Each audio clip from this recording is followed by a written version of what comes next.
As the stage is now getting set, our next discussion is going to be a panel discussion. The panel discussion now from 10 minutes of individual slots, we are moving to a 30 minutes of panel discussions. We're extremely sure that our panelists within the stipulated time are going to be able to deliver their key points. Whilst as the stage is being set, amongst the chaos, allow me to also take the opportunity of introducing our speakers, since we don't have much time, so I cannot wait further. We're looking at talking about future of banking and Viksit Bharat, AI-driven transformation of Indian banking. As you know that AI is redefining Indian banking, be it underwriting, fraud analytics to hyper-personalized customer experience, as well as predictive risk frameworks. As we're aware that AI adoption truly accelerates governance, cybersecurity, and the regulatory alignment, thereby becoming extremely and equally critical. This session will explore how Indian banks can scale that innovation responsibly. For our moderator of this conversation, we have the President and Founder, Indian Blockchain Forum, somebody who's a seasoned banker, fintech leader, and a digital architect. As the founder of the Indian Blockchain Forum, he drives innovation across blockchain, Web3, CBDC, RegTech, and tokenization ecosystem. We're talking about Prasanna Lohar. Along with him, joining would be our panelists, starting with the Deputy CTO, State Bank of India, Mr. Sushanta Das, who leads the technology modernization at India's largest public sector bank. His experience across Samsung, SAS, IBM as some of the key brands, he has driven large-scale digital transformation and enterprise architecture initiatives amongst them. We also have Vikram Pandya, Director AI Initiatives in FinTech, SP Jain School of Global Management. He's an AI researcher and a fintech strategist, recognized amongst 40 under 40 and awarded the Educator of the Year. He's somebody who brings academia, venture capital, and applied AI innovation to the mix. We're now also joined by Samit Radhakrishnan, Senior Vice President, Axis Bank, somebody who brings in more than 15 plus years of experience in consumer lending risk and portfolio strategy. He integrates analytical-driven decision-making with regulatory compliance excellence. We also have Kanwar Dang, who is the banking and financial services leader and a columnist, a seasoned banking strategist with deep expertise in digital transformation and fintech modernization.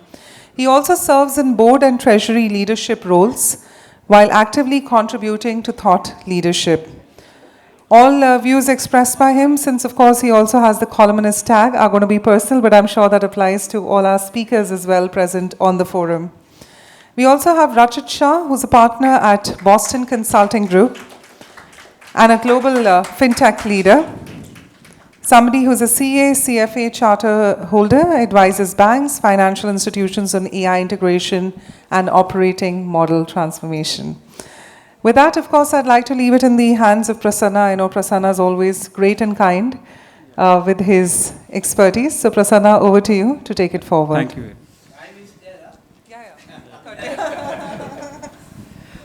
Thank you so much, InCube Collaborations, for bringing one after another this summit with full of expert speakers, and we'll start with this session which is around this theme of AI. I think India is celebrating, rather starting India AI Summit back there in Delhi for next 5 years, and good to see that same opportunities here. We'll discuss around how banks are really picking up artificial intelligence since last many years. While AI is there since 1955 and so on, but last 2-3 years we have seen a lot of voice around AI after most of the banks has passed digital banking railroads, while we had seen traditional railroads with traditional banking.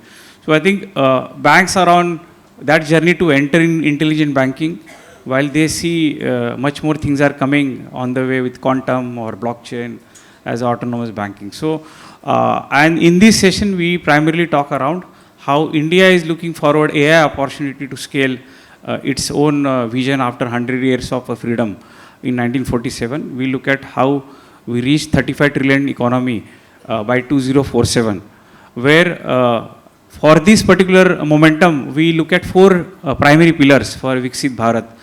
And in interest of time, we will see how these pillars are scaled by banks.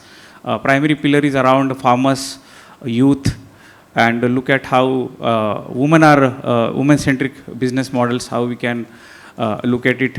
And more are important, like zero poor, like poverty should be zero by 2047. And why banks? Because banks really pivot a lot of business models in economy of any country.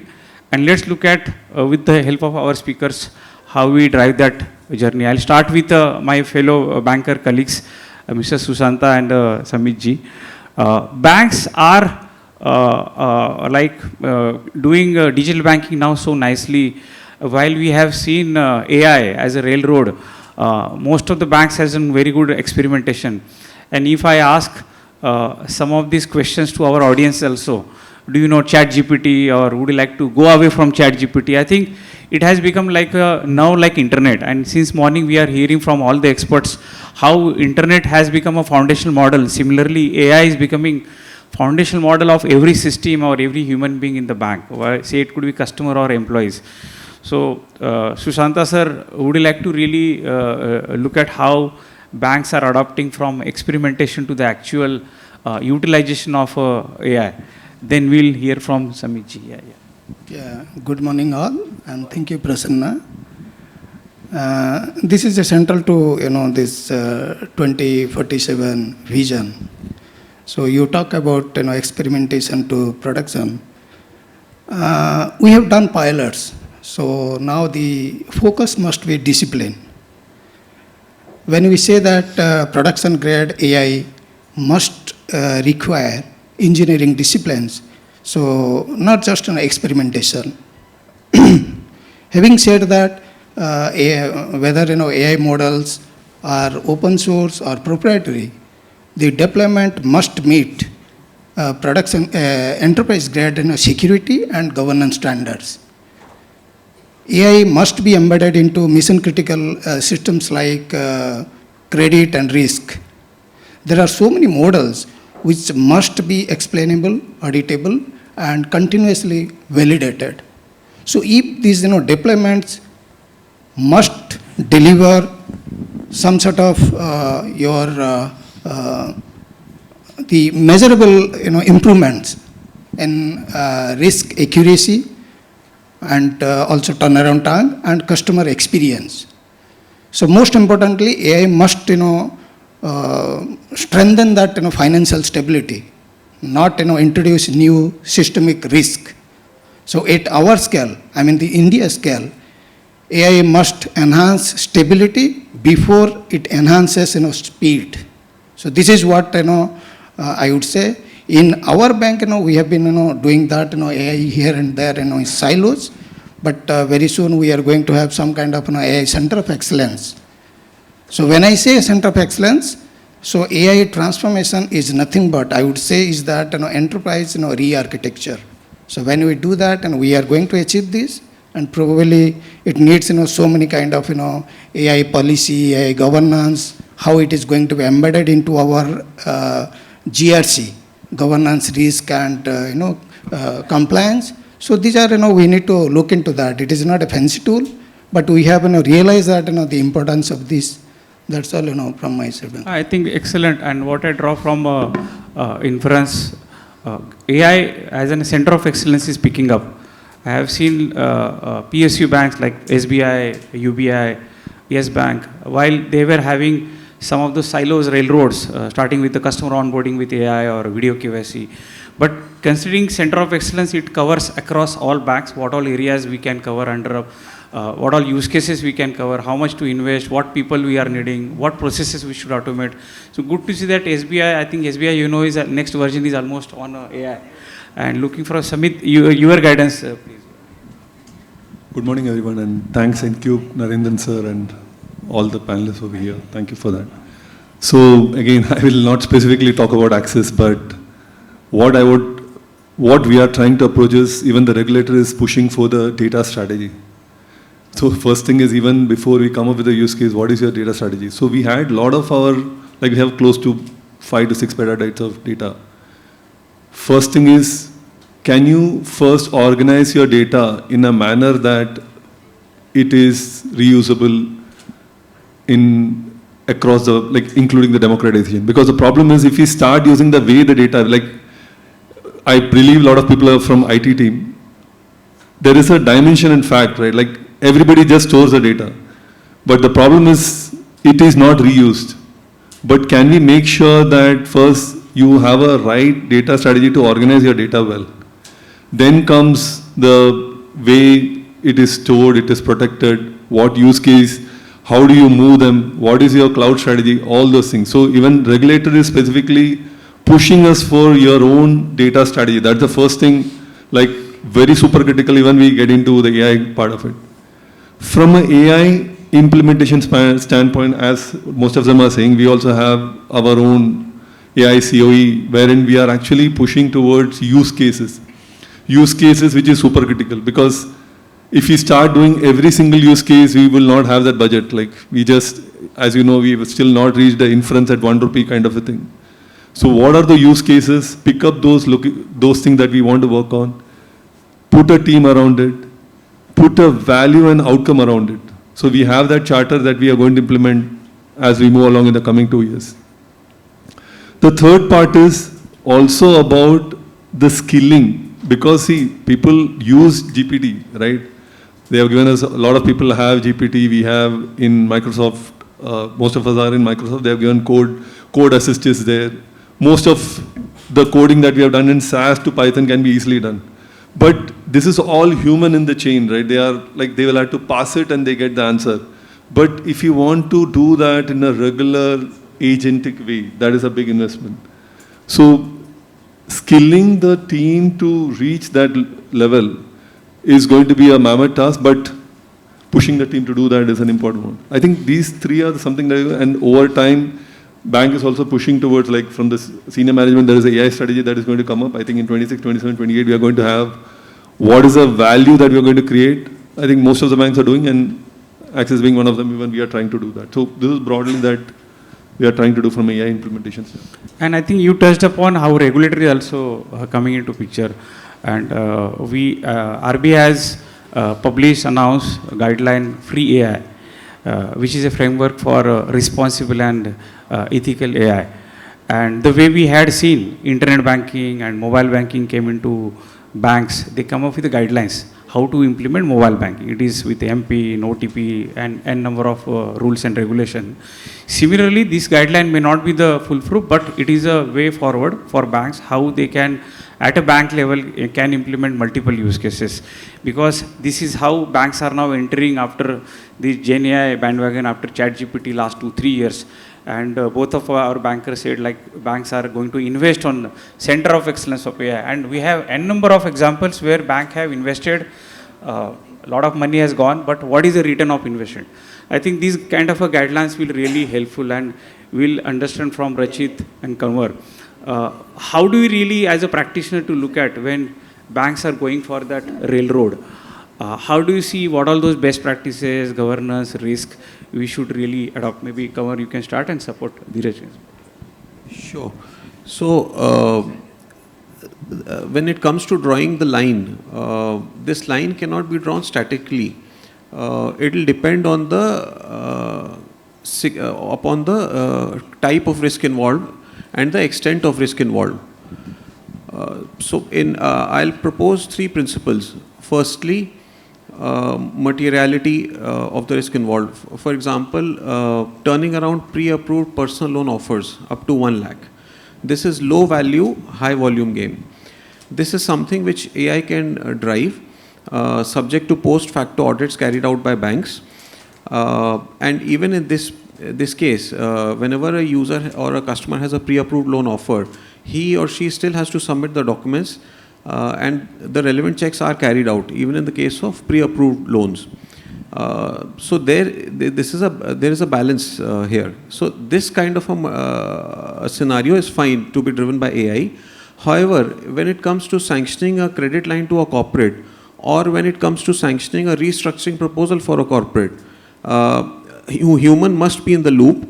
The decisions may be AI assisted, but definitely not AI driven. AI should not be working independently in such scenarios. Second, explainability. All AI models have to be explainable, auditable. If AI model has sanctioned a particular line to a customer or rejected a particular line to a customer, then that model must be able to throw up explanations as to why it decided, why it took that decision. That is something which is very critical. And RBI also doesn't support opacity. Third, bias mitigation has to be continuous. Where I come from is that AI models are fed with historical data. Historical data may have some inherent biases in them or historical exclusions. So banks must keep on conducting fairness audits at fair intervals to ensure that there is no bias against customers coming from a particular region, community, or there should not be any bias based on the gender, etc. Ultimately, the goal is to ensure that AI, while drives innovation, boosts the industry, boosts economy, but at the same time, it should not turn out to be a black box which erodes the very trust banking is built on. So these are my few thoughts on this. Yeah, thank you. Rachit, you may want to. Good morning, everyone. So, completely agree with whatever all the panel members over here are talking about. Human in the loop is one of the most important things when it comes to AI. Eventually we need to realize that AI can still be responsible for a lot of things, but the accountability remains on the management of the organization or on the people who are leading it. So that lens is extremely critical. But, having said that, when I look at what is happening globally, and more importantly, not only globally, but also what is happening in other industries. And the reason why this other industries is important, if we go, 10 or 15 years back, the entire digital revolution in banking started because other industries started working towards digitization, right? With Amazon coming in, with all the other startups coming in, the customer experience started demanding a lot of digitization. The same thing will happen right now as well when we look at the next 3 to 5 years. When we look at consumer, when we look at retail products, there is already so much AI that is happening.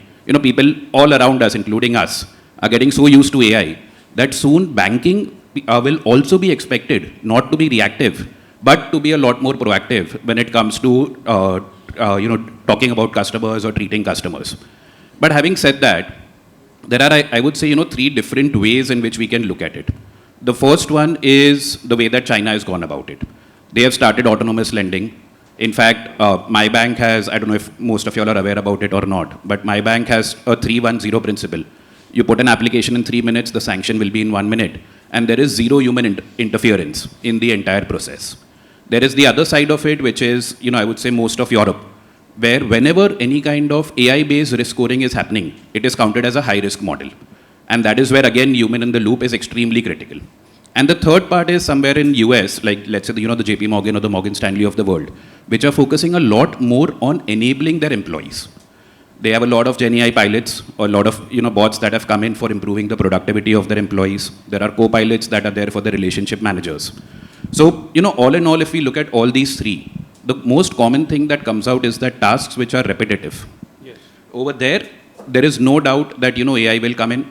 There would be a good 60 to 70% unlock that is possible over there. Tasks which are analytical, as we are talking about over here, low ticket size, low risk, very good use case for automation, especially AI-driven, automation around that. But whenever it comes to a little more high risk, over there again, there is a good human in the loop that is required. And both of these things, when they get automated, the repetitive part and the analytical part, tasks which require a lot of judgment will eventually get augmented. Yeah. So, that is what I would leave over here with the, with the members over here. That repetitive task, very strong use case, 60 to 70, maybe even a lot more unlock that is possible. So think about all the support functions within your organization. Correct. Think about HR, think about L&D, think about IT coding, think about, compliance reporting. A lot of that can be automated. Yeah.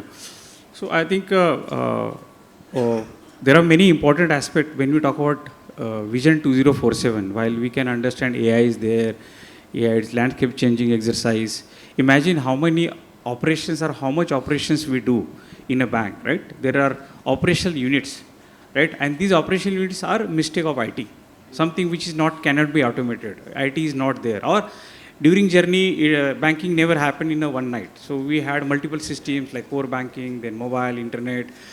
Any bank has more than 200, 250 applications, relevant people to manage it, maybe partners, maybe internal operation teams. But AI comes today and gives an opportunity and challenge also. I can change the complete banking. I can create a complete AI-enabled bank, no humans being. But as you rightly said, human in the loop is required. We need to take care of our employees, how to really use the skills and the creativity along with AI so that we have a better banking service for the customers. There are a lot of experiments, and we see after generative AI how it has given a challenge for coding, as you said, right?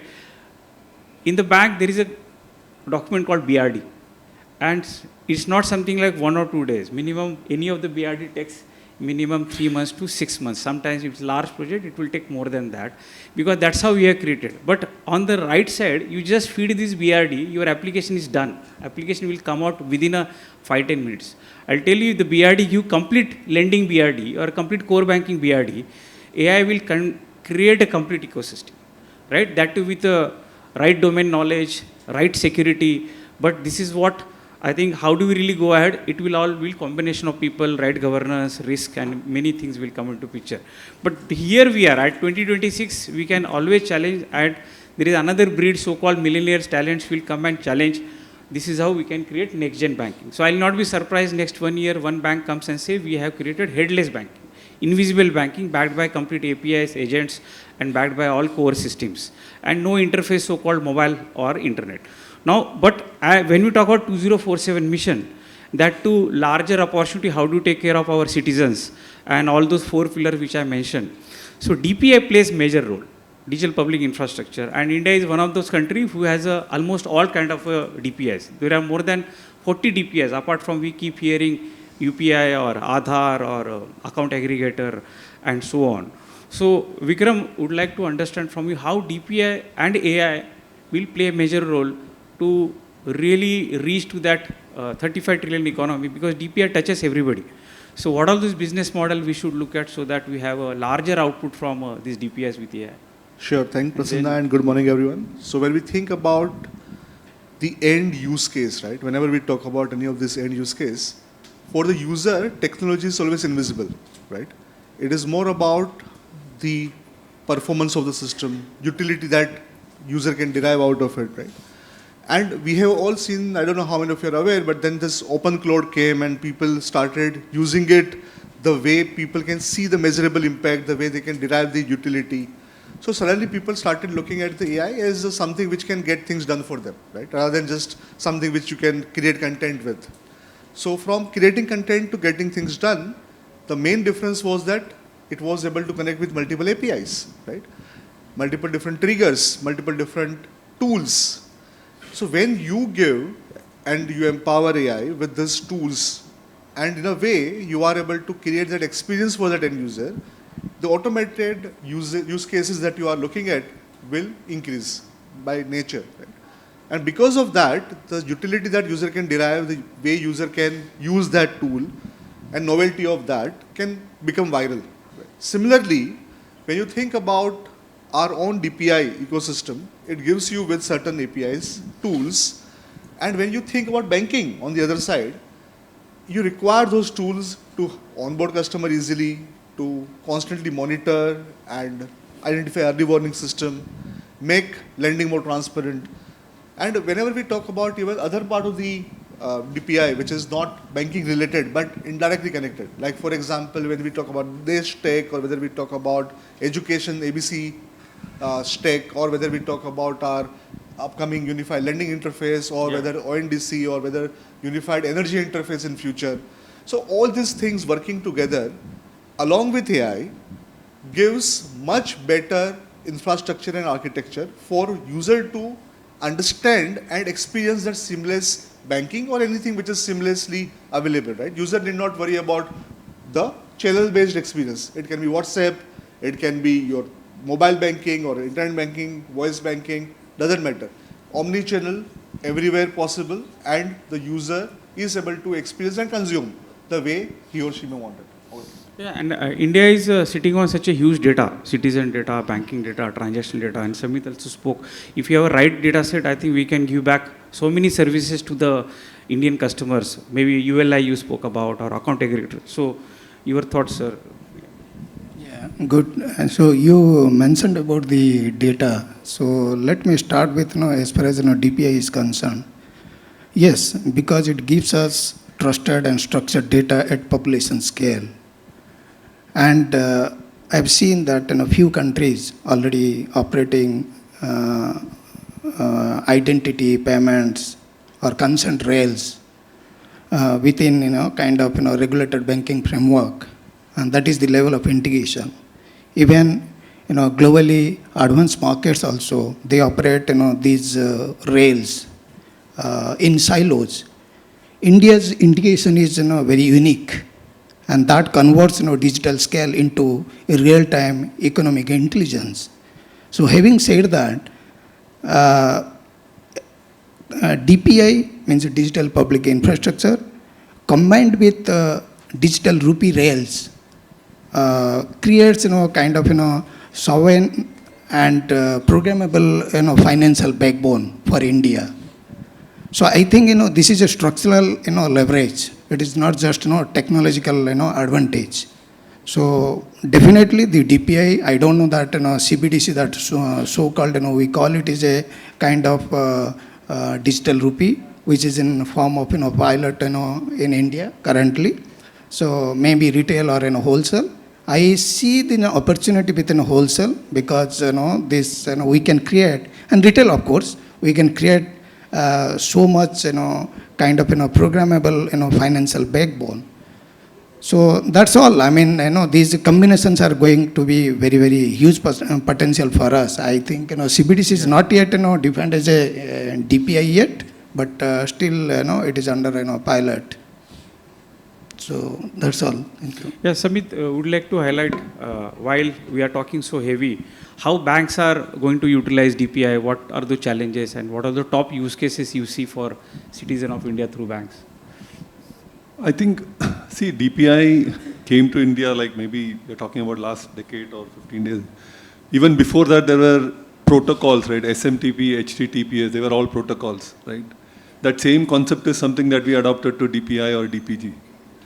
Now, we have all these payment rails, we are doing pretty well, close to 28 lakh crores. Everything is happening through UPI. So many validations. There are going to be more such rails that are going to come in. So I think first thing is, as a bank, be aware about these changes is an important one. How do we store and how do we use the data?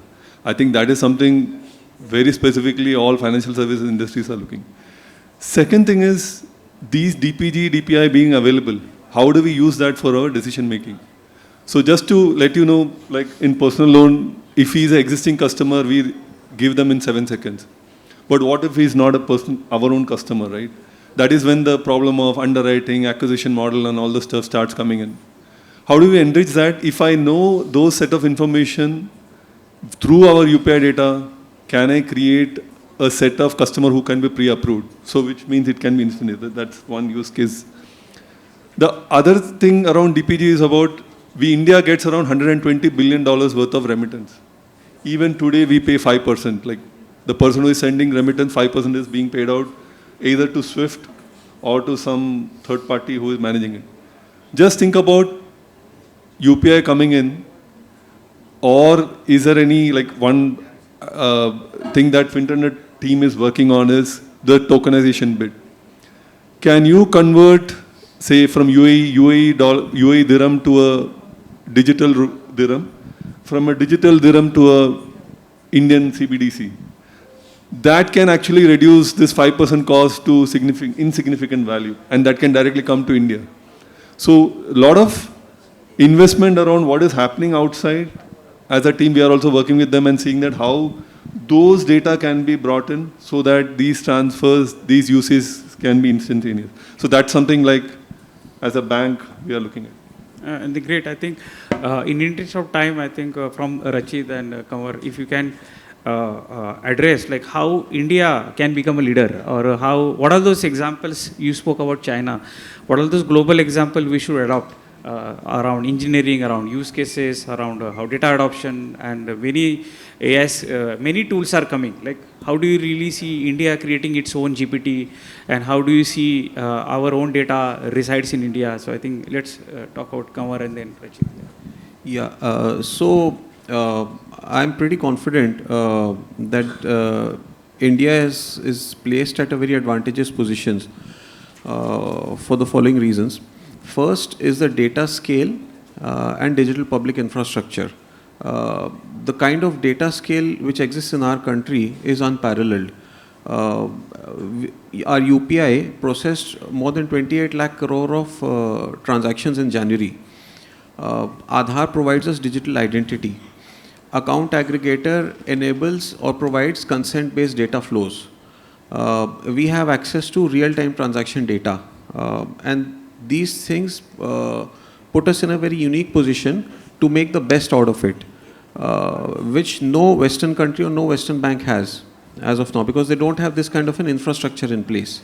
Secondly, we have a very vibrant startup ecosystem in our country.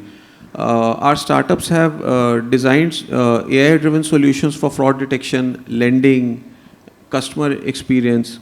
Now, it's just a matter of timing that these innovations by startups get absorbed by banks, subject to them meeting the required guardrails.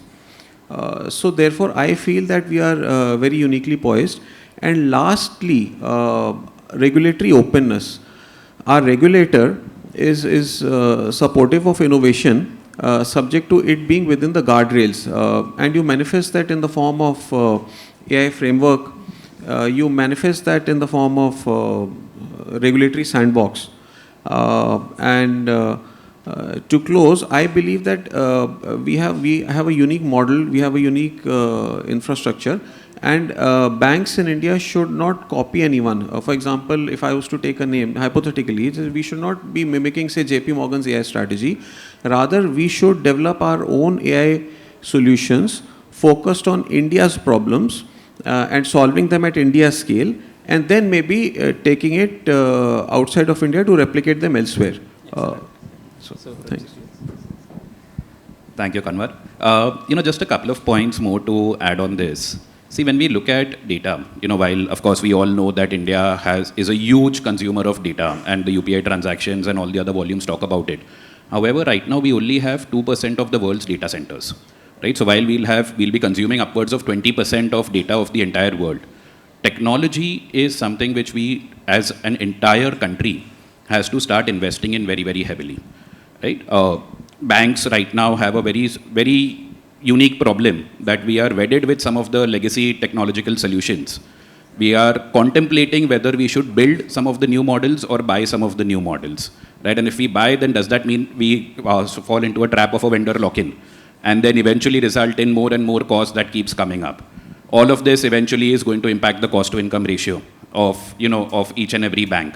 So technology is one thing that we very actively need to start thinking about, that how as a country we can start providing that ecosystem to most of the banks. While startups have already started doing that and they may be absorbed by banks in the future, but still when we look at all the banks that exist in India, there is still a lot that needs to be done. And in fact, maybe you all would have again read about it, a South Indian cooperative bank has created an AI front office, right? So while most of the large banks are also thinking about it, it's not only the large banks, but even cooperative banks have started working towards this. The second thing that needs to change is in terms of the way that we think about the entire AI culture. When we do our global research and surveys, 80-85% of the CXOs say that they will heavily invest in AI. However, more than 60% of them haven't defined a KPI metric by which they are going to evaluate that whether the entire AI investment has resulted in any sort of benefit or not. So without KPI metrics, it's more about talking the talk, right? People will say that yes, AI is very important, we'll do POCs, we'll figure out that what are the next best use cases that we need to do. But it really needs to be embedded into the overall strategy of the bank, well-defined KPIs, well-defined talent, which will not only build the AI, but also help shape, grow, and ensure that there is risk-free AI that continues to grow over here. Yeah. You know, so technology, culture, I think both of these things are very, very important. And the last thing, you know, just to close that is that we not only need to look at global banks, we need to solve India's problems, but we also need to take inspiration from the other industries of India that are already way ahead in the entire AI maturity scale. I think good. I think while we have touched upon many of those aspects, you touched upon startups, how these new startups are coming and challenging existing companies. They may super ride, and we have seen with every new technology, there are new logos comes and they become yesterday's Facebook or Meta that way. And we have seen many more things. So Vikram, in your experience while you are part of national strategy, you've been seeing how the chat GPT is coming in new versions. At the same time, new companies are coming. So what is most important while engineering is happening? So talent has to come. It's not something like you just build products, but there is no talent to really groom it or use it. So what's your remark on the talent and all the engineering which is happening? Sure. So when we look at talent, it is people think that okay, by just learning and reading and you can figure it out and you can do that. Unfortunately, what happens is that it is more about not only just learning and reading, but it is more about doing things, right, and breaking it, tinkering with it. And unfortunately, today most of these trainings which happen is devoid of this. And in India, if you want to create from the bottom-up approach when we talk about it. So we have talent. It is not like that we don't have. It is more about how well we can utilize that, and otherwise, do we have abundance of that for the future that we need. So let's say when we talk about talent, we are good at jugaad, but is it possible for us to create completely new model, right, from the grounds up? Is it possible for us to have that technical know-how to create something which can revolutionize the entire way the AI is working, right? So we need to think from that perspective, grounds up research. We today still don't have that research potential that suddenly can bring us to that level, right? So I think it is a grounds up approach that we require. Talent wise, the good thing is that even Indian government has recognized this via this AI Impact Summit and others. They are also working on creating fund to invest into this. University-wise also they are giving grants and all those things. So it is happening, but it will take time. And the last thing which I would like to add is that, well, look, whatever you do, right, even individually when you are learning something on your own, the last point is that always remember that unless until you do something on your own, you will not be able to really understand the challenges that you face. So with that only you can learn. I'll Yeah, I just think, make one last point, allow me. Just to add to what Vikram said, he broached upon a very critical aspect. I believe that there is an urgent need to create an AI talent pipeline. Yeah. And for that, what should be done is that banks, startups and academia should come together and design AI-specific curriculum which can Exactly. further provide impetus to our various And exactly digital that is initiatives. how we see in when I was learning my engineering, it was mechanical, civil, computer science. And today, if I go to every college, there is AI engineering. And within AI, they have machine learning engineering. Or maybe tomorrow they will start with the Gen AI within AI. So I think in interest of time, last 10 seconds from everybody, while we are talking on this topic 2047, what are those two things which will ride India ahead of the others, rather within India context, how we really achieve 2047 mission before? Yeah. So not more than 10 seconds, everyone here. Yeah, I would say it's largely we have all the rails, just create more use case. And we have that language issue. I think India is working in all the 5 levels, right, of AI. I think we should just utilize and start building use case. Vikram. We need to leverage our data diversity, demographic and digital penetration. That's it. Yeah, Rachit, yeah. Yeah, I think yes, I agree that we need to build more and more use cases and build and use and make the best use of available DPI. We have not still sweated the DPI that is already in place. So I believe, and then third point is AI literacy. I think that we need to create a robust AI talent pipeline in our country. So these are the 3 things is what I'll say. Just to add one more, I think resilience is something that we should focus on. In the future, resilience is going to become the most important currency of banking. Speed will no longer be, the most important. Customer service may not be the most important with AI coming in. But resilience is the most important one that we should be focusing on. Yeah, thank you. So I will not talk about this thing, but so I will talk about one of my final thought for this thing.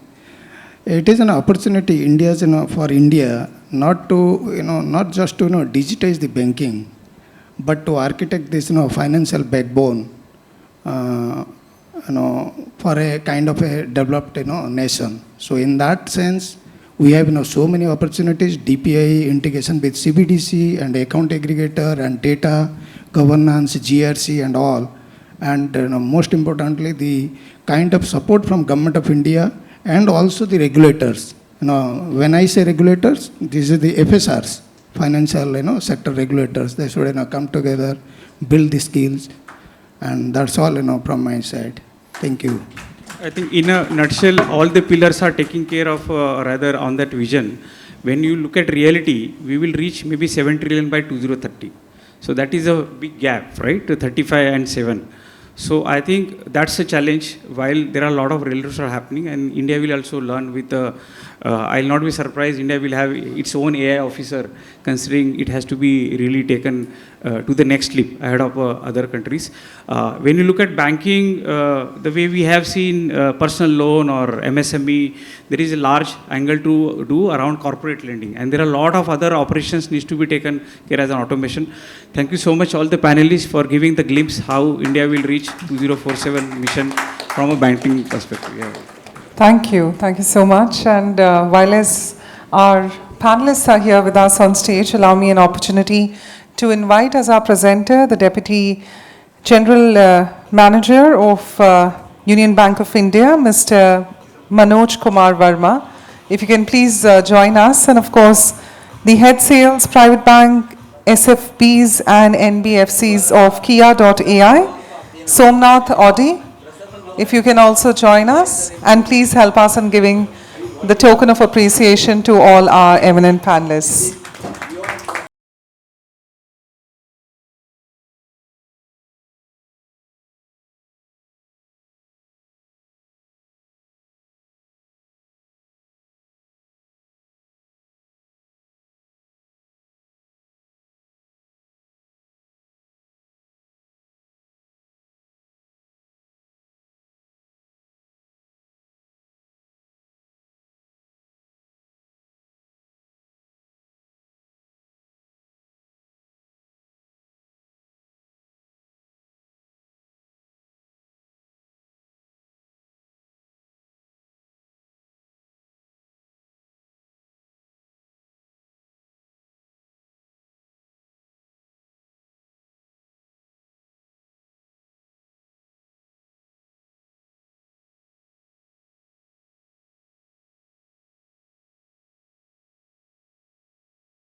Well, with that, we just request our panelists to stay back because we would like a group photograph.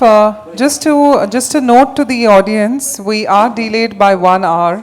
We're going to try our level best if we can somehow cover up on time, but that will only happen if our speakers can adhere a little bit on the stipulated time, and if you can encourage us with... Prasanna Lohar is the chief of this our program. Yeah. He is the chief coordinator. Yes. Can we request all of you to please step forward, allow us an opportunity to get you all in one frame. As Dr. Narendra rightly said, I'm going to give a big credit to Mr. Prasanna Lohar as he contributed with his expertise. I'm just wondering why you're not in this frame. Please, 1 second, Dr. Narendra, just allow me a moment. He was also one of our presenters from Kia.ai. Can we quickly have him in the frame as well? Apologies, I just saw that you were standing there right now. I like to ensure that all my presenters and the panelists are there in one frame, so a little bit picky on that. Thank you so much. And thank you to all our panelists. We also would like to take the opportunity, ladies and gentlemen, to welcome on stage the President of Chamber of Indian Micro, Small and Medium Enterprises. We have CA Mukesh Mohan Gupta ji amongst us. We'd, of course, request your company on stage. We'd just like to take a moment to express our gratitude. He's somebody who's on a large format scale been contributing to this. Please give a big clap to our Mehta, who was the director of Dena Bank also, and he has pursued the case of MSME directly up to our Prime Minister, and he has been the committee of the Reserve Bank also. Today he has come. Apart from this, he is going to meet the RBI governor for the cause of MSME. Give it my big clap. So when we have two people who are passionate about MSMEs, we know also Dr. Narendra passionately encourages MSMEs. Ladies and gentlemen, do not go anywhere. We still have another panel before the tea and coffee break, so we just request you to please stay back with us.